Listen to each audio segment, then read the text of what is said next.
নমস্কাৰ বন্ধুসকল, অসমত তিনিখন ইউনিভাৰ্চিটিৰ পৰা ৰিকুৱাৰমেণ্ট আহিছে। ফ্ৰেচাৰ্ছ আৰু এক্সপিৰিয়েঞ্চ দুয়োটাই এপ্লাই কৰিব পাৰিব। ভিডিঅ'টো স্কিপ নকৰিব, মই অল ডিটেইলছ কৈ দিছোঁ। প্ৰথমটো ৰিকুৱাৰমেণ্ট আপোনাৰ ডিব্ৰুগড় ইউনিভাৰ্চিটিৰ পৰা আহিছে, দ্বিতীয়টো আপোনালোকৰ ভট্টদেৱ ইউনিভাৰ্চিটিৰ পৰা, আৰু তৃতীয়টো আপোনাৰ গুৱাহাটী ইউনিভাৰ্চিটিৰ পৰা। মই আপোনালোকক ডিব্ৰুগড় ইউনিভাৰ্চিটিৰ ৰিকুৱাৰমেণ্টৰ বিষয়ে কৈ দিছোঁ। ৰিকুৱাৰমেণ্টটো ৰিলিজ কৰিছে আপোনাৰ ডিব্ৰুগড় ইউনিভাৰ্চিটিৰ পৰা, আৰু পষ্টটোৰ নেম হ'ল ডাটা এণ্ট্ৰি অপাৰেটৰ কাৰণে হয়। টোটেল পষ্ট আপোনালোকৰ দুটা আছে। জব টাইপ আপোনালোকৰ টেম্পৰাৰী বেচিছত হ'ব, আৰু এপ্লিকেশ্যন মোড আপোনালোকৰ ইমেইল থ্ৰুদি হ'ব, আৰু লাষ্ট ডেট আপোনালোকৰ 29 এপ্ৰিল হয়। জব লোকেশ্যন হ'ব ডিব্ৰুগড় আৰু আছাম হ'ব।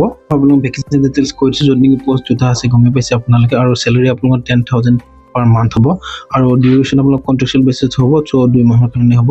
আৰু আপোনালোকৰ এডুকেশ্যন কোৱালিফিকেশ্যন গ্ৰেজুৱেশ্যন লাগিব, ছ'চিয়েল চায়েন্স ডিচিপ্লিনাৰ হ'ব লাগিব, আৰু আপোনালোকৰ মিনিমাম 55% মাৰ্ক থাকিব লাগিব, আৰু ডিজাইৰেবল কোৱালিফিকেশ্যন হ'ব, এক্সপিৰিয়েঞ্চ থাকিব লাগিব ইন ডাটা এণ্ট্ৰি কালেকশ্যনৰ কাৰণে, আৰু প্ৰফিচিয়েঞ্চি ইন কম্পিউটাৰ এপ্লিকেশ্যন, আৰু কোনো এজ লিমিট নাই, আৰু কোনো এপ্লিকেশ্যন ফিজ নাই। আৰু আপোনালোকে এপ্লাই কেনেকৈ কৰিব? এপ্লাই কৰিবৰ কাৰণে আপোনাৰ তলত এটা ইমেইল এড্ৰেছ দিয়া আছে, য'ত নেকি আপোনালোকে নিজৰ CV আৰু ডকুমেণ্ট মাৰ্কশ্বিট এইবিলাক দি কিনে আপোনালোকে এপ্লাই কৰিব পাৰিব।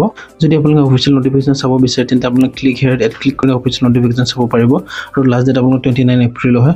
এতিয়া মই আপোনালোকক দ্বিতীয়টো ৰিকুৱাৰমেণ্টৰ বিষয়ে কৈছোঁ। দ্বিতীয়টো ৰিকুৱাৰমেণ্ট আপোনাৰ ভট্টদেৱ ইউনিভাৰ্চিটিৰ পৰা ৰিলিজ কৰিছে, য'ত নেকি আপোনালোকৰ পোষ্ট আছে 3টা, আৰু পোষ্ট নেম হ'ল আপোনালোকৰ ফিল্ড ইনভেষ্টিগেটৰ কাৰণে আৰু ৰিচাৰ্চ এছিষ্টেণ্টৰ কাৰণে।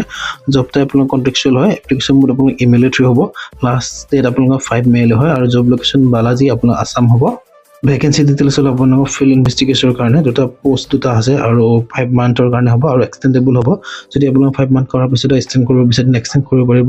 পাৰ মান্থ আপোনালোকক 20,000 দিব, আৰু ৰিচাৰ্চ এছিষ্টেণ্টৰ কাৰণে এটা পোষ্ট আছে, পাৰ মান্থ আপোনালোকক 37,000 দিব, আৰু 10 মাহৰ কাৰণে হয়, আৰু আপোনালোক এক্সটেণ্ডো কৰিব পাৰিব যদি কাম কৰিব বিচাৰে।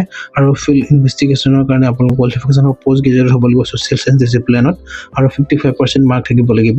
আৰু ৰিচাৰ্চ এছিষ্টেণ্টৰ কাৰণে পষ্ট গ্ৰেজুৱেট হ'ব ছ'চিয়েল চায়েন্স উইথ নিট আৰু MPhil বা PhD কৰা হ'ব লাগিব। কোনো এজ লিমিট নাই, চ' আপোনালোকে এপ্লাই কৰিব পাৰিব, আৰু কোনো এপ্লিকেশ্যন ফিজ নাই। আৰু আপোনালোকে এপ্লাই কেনেকৈ কৰিব? ইমেইল এড্ৰেছ এটা দিয়া আছে, য'ত নেকি আপোনালোকে নিজৰ বায়'ডাটা আৰু ডকুমেণ্টছবিলাক দি কিনে এপ্লাই কৰিব পাৰিব। লাষ্ট ডেট আপোনালোকৰ 5 মে হয়। যদি আপোনালোকে অফিচিয়েল ৱেবছাইটটো চাব বিচাৰে নাই বা অফিচিয়েল নটিফিকেশ্যন চাব বিচাৰে, তেন্তে আপোনালোকে এইকেইটা লিংকত ক্লিক কৰিলে হ'ব। মই য'ত নেকি লিংক এটা আপোনাৰ ডিছক্ৰিপশ্যনত দি দিম। তৃতীয়টো ৰিকুৱাৰমেণ্ট হ'ল গুৱাহাটী ইউনিভাৰ্চিটিৰ পৰা আহিছে, য'ত নেকি আপোনাৰ ড্ৰাইভাৰ পষ্টৰ কাৰণে হয়, আপোনালোকে এপ্লাই কৰিব পাৰিব।